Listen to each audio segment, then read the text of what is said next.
देखा जाए एक्सरसाइज 8.2 का क्वेश्चन नंबर 1 का 2। देखिए क्या दिया गया था, बोला गया था वैल्यू फाइंड आउट करने के लिए 2 tan स्क्वायर 45 डिग्री प्लस लिखा हुआ था आपका कॉस स्क्वायर 30 डिग्री, अब माइनस लिखा गया था साइन स्क्वायर 60 डिग्री। अब जिन बच्चों को टेबल नहीं याद है उसके लिए बहुत ही शानदार ट्रिक है कि आप याद रखो, सिर्फ एक ही बात याद रखो, अंडर रूट LRL बाई लिखोगे आप, 4 लिखना है।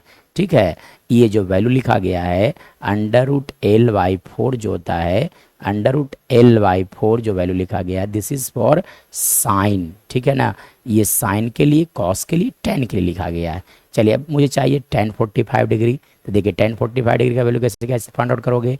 तो ये कितने वैल्यू जो आपको पढ़ने हैं, 0 पढ़ना है, 30 पढ़ना है, 45 डिग्री के लिए पढ़ना है, 60 डिग्री के पढ़ना और 90 डिग्री के लिए पढ़ना है। ठीक है, चलिए आ जाइए। अब चाहिए मुझे tan 45 डिग्री का वैल्यू, तो tan 45 डिग्री देखिए क्या लिखा गया √L/4, मतलब पहले देख लो आपके 45 डिग्री के लेफ्ट हैंड साइड में कितने वैल्यूज़ हैं, तो देखा जाए एक वैल्यूज़, दो वैल्यूज़ हैं, यानी कि यहाँ से आप क्या लिख दोगे √1। ठीक है, राइट हैंड साइड में देखा जाए 45 डिग्री के दो ही वैल्यूज़ हैं फिर से, तो यानी कि इसका वैल्यू कितने आ गए 1, यानी कि tan 45 डिग्री का वैल्यू लिखोगे 1, यानी कि 2 इंटू यहाँ पर लिखा जाएगा आपका 1 का स्क्वायर हो जाएंगे। ठीक है, प्लस अब आपको चाहिए cos 30 डिग्री का वैल्यू, किसका चाहिए cos 30 डिग्री। देखिए cos 30 डिग्री देखो R/4 लिखोगे, √R/4। अब 30 डिग्री के राइट हैंड साइड में देखा जाए कितने वैल्यूज हैं 1, 2 और 3,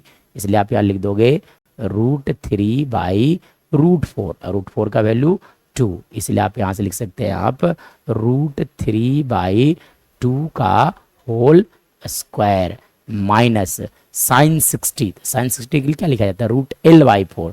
तो देखो इस 60 डिग्री के लिए राइट हैंड साइड में कितने वैल्यूज हैं 1, 2, 3 वैल्यूज हैं, इसलिए cos 60 degree, sorry sine 60 degree, I mean to say sine 60 degree. ठीक है, अगर मान लीजिए जरूरत पड़ गई आपको साइन 60 डिग्री का वैल्यू, तो साइन 60 डिग्री का वैल्यू कितने हो जाएंगे, तो 1, 2, 3 वैल्यूज थे, इसलिए आप लिखोगे √3/√4 मतलब 2, यानी कि इसका वैल्यू आ गया आपका √3/2 का होल स्क्वायर। टेबल नहीं याद करना है, सिर्फ ये ट्रिक याद रखना है, बहुत आसान ट्रिक है। तो देखिए 1 का स्क्वायर रह गया आपका 1, यानी कि यहाँ पे लिखा जाएगा 2। ठीक है, प्लस यहाँ से √3 का स्क्वायर क्या लिखोगे आप 3, ऐसे भी देखा जा सकता है कि ये दोनों का टर्म कैंसल आउट हो जाएंगे। ठीक है ना, यानी कि हमारे पास रिमेनिंग टर्म बचेगा सिर्फ और सिर्फ 2, और यानी कि इसका वैल्यू आ जाएगा आपका 2। So this is our right answer.